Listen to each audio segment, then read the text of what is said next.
Fala galera, tranquilo?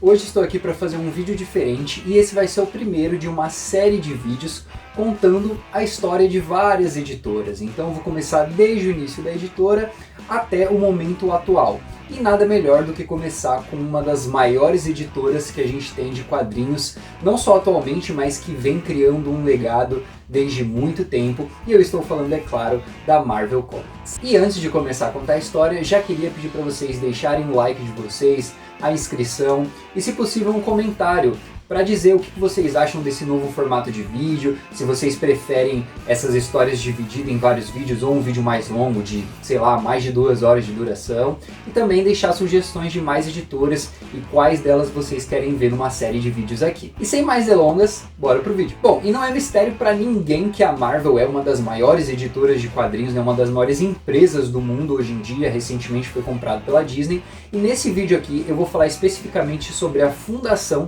e os primeiros anos da Marvel, começando em 1939 e indo até 1941. Então a história começa em 1939 com um empreendedor já experiente no mercado editorial chamado Martin Goodman. Goodman já trabalhava no meio editorial, principalmente com revistas pulp, né, as famosas Pulp Fictions, que era basicamente o meio de entretenimento mais barato e mais famoso da época. A gente pode até, em termos de popularidade, equiparar as revistas pulp com as séries, os streamings que a gente tem hoje em dia. As Pulp Fictions eram impressas em papel muito barato, o que permitia também que elas fossem vendidas num preço muito baixo, se tornando muito acessível para vários públicos diferentes. Apesar de que muitas delas tinham capas apelativas, algumas tinham até conteúdo adulto, e outras somente histórias de ficção mesmo, conseguindo abarcar aí um grande público, desde crianças jovens até adultos com conteúdos um pouco mais sensíveis, digamos assim. Os super-heróis e as histórias em quadrinhos, inclusive, são derivados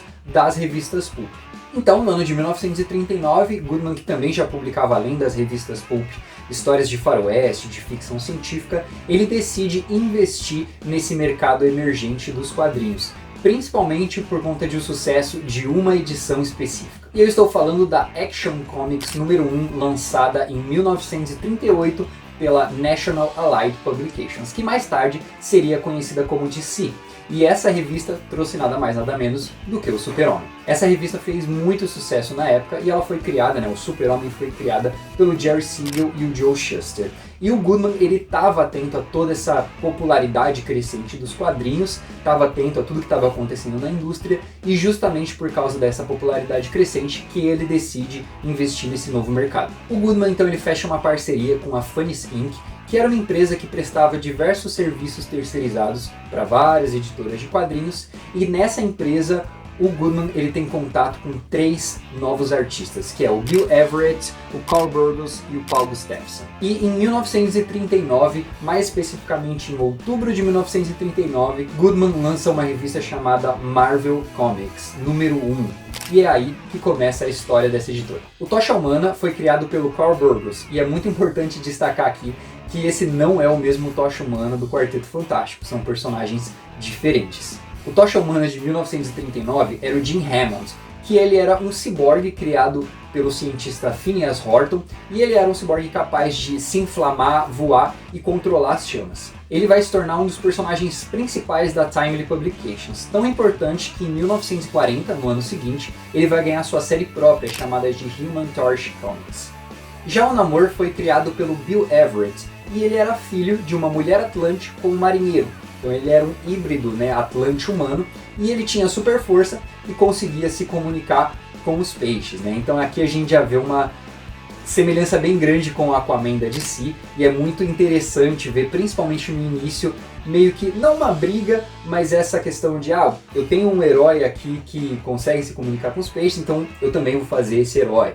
Então as editoras tinham essa briguinha de poderes, principalmente porque no início não existiam muitos heróis, então obviamente os poderes iam se repetir. Mas o Namor ganhou muito destaque logo de início porque ele na verdade era um anti-herói, ele não era um herói propriamente dito, e esse conceito de anti-herói na época ainda não era tão explorado, e também porque ele tinha um design ali, bem extravagante, o que chamou bastante a atenção do público na época. A edição também apresentava outros 3 heróis, que era o Ka-Zar, que era um personagem ali bem inspirado no Tarzan, o Masked Rider, que era um personagem de faroeste, E o Anjo, que não era o Anjo do X-Men também, ele era um personagem sem superpoderes, mas que colocava um uniforme e combatia o crime. Como era de se esperar, essa edição fez muito sucesso para a época, vendendo mais de 80 mil cópias no mês de lançamento.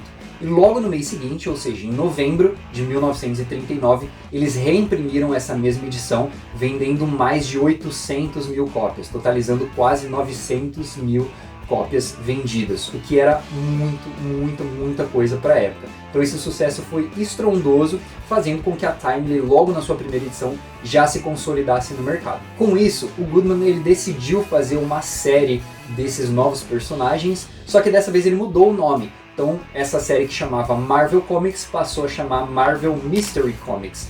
Tanto que a Marvel Mystery Comics não tem número 1, ela começa no número 2. Justamente porque o número 1 é a Marvel Comics. Então é a mesma história, elas têm continuidade, porém com nomes de séries diferentes. E com o sucesso dessa primeira edição e dessa primeira série, a Timely Publications e o Goodman começam então a aumentar o seu acervo tanto de personagens quanto de séries. E naquela época era muito comum uma série ser um compêndio, né, uma antologia de vários personagens, assim como foi na Marvel Comics 1, com histórias do Tocha Humana, do Namor, do Kazar, do Anjo e do Masked Rider. Então surgem outras séries também para abrigar outros novos personagens, que é a Red Raven Comics, uma série também muito importante para Marvel, a Daring Mystery Comics e a Mystic Comics, que, como eu falei, todas elas apresentavam antologias de personagens, alguns personagens repetidos de outras séries, mas sempre com vários personagens na mesma história. Com todo esse sucesso, o Goodman ele reconhece que ele vai precisar de ajuda e de reforços para os próximos anos, então ele começa a contratar gente nova. E o primeiro contratado de Martin Goodman foi nada mais, nada menos do que Joe Simon. Simon, ele morava em Nova York na época e ele trabalhava como freelancer já para esse mercado editorial, até que ele foi recomendado e contratado pela Funnies Inc. Lembra que eu falei lá da Funnies Inc., a empresa que prestava serviço para várias editoras? Bom, então foi na Funnies que o Joe Simon recebeu o seu primeiro contrato relacionado a quadrinhos, que foi um faroeste de 7 páginas. E agora que o Simon estava já inserido nesse mundo dos quadrinhos, ele recebeu do Goodman, né, a empresa Funnies Inc., recebeu uma solicitação para criar um personagem de faroeste. E foi aí que o Simon criou The Fury Mask, que também seria um personagem da Timely Publications no futuro. E foi aí que começou a parceria da Timely com o Joe Simon. Mas em 1940, o Joe Simon ele decide sair da Funnies Inc. e ir para uma empresa chamada Fox Publications. E quem trabalhava na Fox Publications? Sim, Jack Kirby. E foi aí que eles se conheceram. Antes de trabalhar para a Fox Publications, o Kirby ele fazia parte de uma gama de artistas que trabalhava na empresa do Will Eisner. Para quem não sabe, o Will Eisner ele é quase um deus dos quadrinhos, assim, daria para fazer um programa só sobre ele. E o Kirby ele trabalhava como quadrinista nessa empresa, ele fazia várias tiras de quadrinhos e ele publicava sob vários pseudônimos, não sob Jack Kirby, mas como Kurt Davis, Jack Curtis, acho que tem muitos outros também, mas ele se inseriu definitivamente no mercado de super-heróis quando ele entrou para a Fox Publications um tempo depois. Foi lá que ele conheceu, como eu disse, o Joe Simon, mas também outros artistas como, por exemplo, o Bill Everett, que criou o Namor na Timely Publications. Então, tanto a Funnies quanto a Fox Publications e posteriormente a Timely eram lugares muito bons para se fazer networking e meio que todo mundo ali se conhecia, justamente porque esse meio dos quadrinhos era um meio muito emergente, muito novo, então as pessoas se conheciam ali e iam recomendando umas às outras. E agora que o Simon foi contratado, né, de fato pela Timely Publications, ele traz a sua amizade de anos, que era o Jack Kirby, também para Timely. Então essa dupla, né, Joe Simon e Jack Kirby, eles vão construir história assim, não só na Timely Publications, posteriormente a Marvel,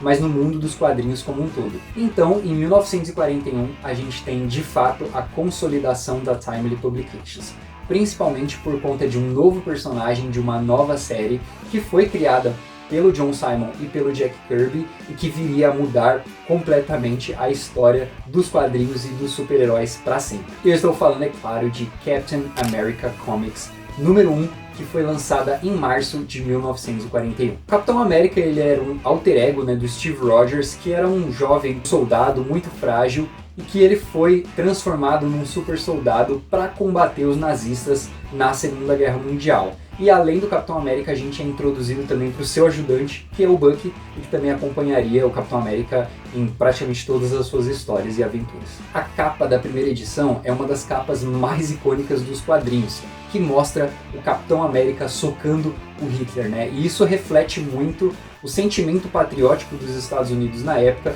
e todos os esforços que eles estavam fazendo na Segunda Guerra Mundial. Tudo isso foi refletido e condensado naquela capa que foi aclamada durante muito tempo por muitos jovens. Enfim. Muitos quadrinhos da Timely, né, durante esse período, eles têm muito esse sentimento e trazem essas histórias, né, contra nazistas, espiões, sabotadores.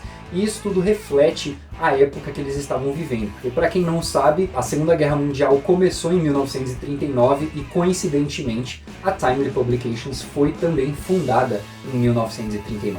Então isso ressoou muito com o público americano da época, principalmente com os jovens que viam nesses heróis, e principalmente no Capitão América, esse ideal americano de bravura, luta e patriotismo principalmente. Como era de se esperar, Capitão América número 1 é um sucesso estrondoso e vende também quase 1 milhão de cópias, solidificando de vez o sucesso da Timely Publications no meio das editoras de quadrinhos.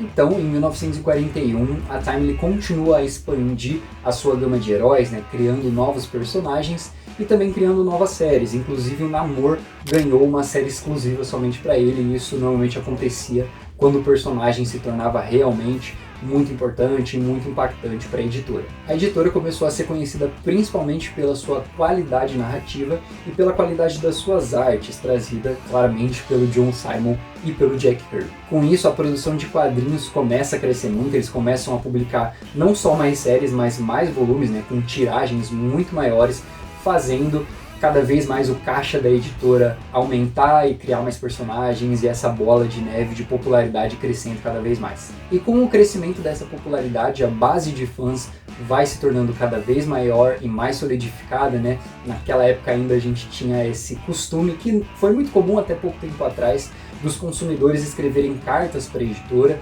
Então os consumidores escreviam pedindo novos personagens, né, dando ideias de novos poderes ali, ou até mesmo de coisas para acontecer com personagens que já existiam, né? E a editora ia acatando ou não isso, e a Timely foi tendo essa relação com o público. E além disso, também como estratégia de merchandising, foram se criando novos produtos, né? Não somente os quadrinhos, mas bonés, camisetas e principalmente brinquedos, bonecos, onde eles podiam comercializar de fato os super-heróis. Então a Timely já naquela época começou não só a ser uma editora de quadrinhos, mas a ser uma empresa que comercializava um universo de heróis através de diversos produtos.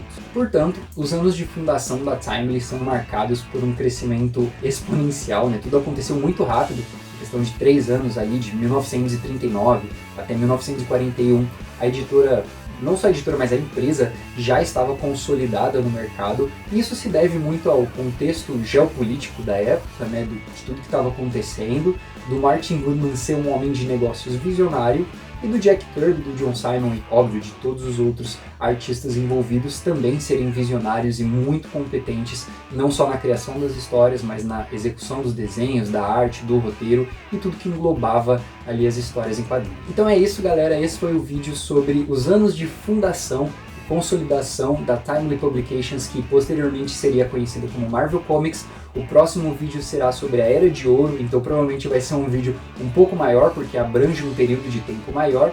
Como eu falei no início do vídeo, se você gostou, já deixa o seu like, a sua inscrição, mas muito importante também, deixa o seu comentário se você prefere esse estilo de vídeo um pouco mais curto, mais uma série maior de vídeos, dividido em vários vídeos, ou um vídeo mais longo, como um documentário mesmo, com uma duração bem maior, que eu pretendo fazer isso de outras editoras, de vários artistas, e eu gostaria de saber de vocês o que vocês preferem na questão do formato dos vídeos.